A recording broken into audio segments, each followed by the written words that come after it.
পালাও পালাও পালাও, কালু ডাকাত তার পুরো দলবল নিয়ে এইদিকেই আসছে।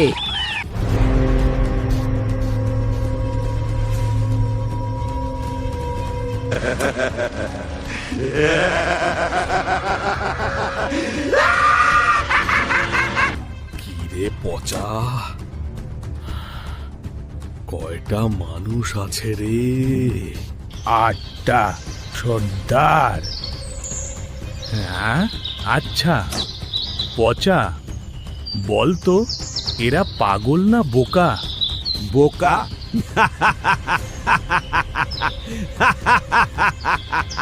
সর্দার বোকা কেন? বোকা না হলে গো টু এআই স্কুলের এআই দিয়ে ফ্রিতে অ্যানিমেশন ক্লাস না করে কালু ডাকাতের জঙ্গলে ঘুরতে আসে।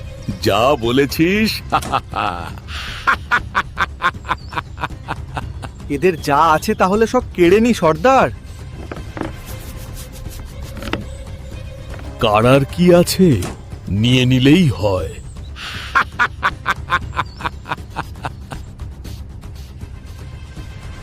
এখন এদের নিয়ে কি করব সর্দার? এরা এখন যেমন বাধা আছে থাক, আমরা এখন চল গো টু এআই স্কুলের এআই দিয়ে অ্যানিমেশন ক্লাসটা করে আসি। চলো সর্দার, আমি তৈরি আছি।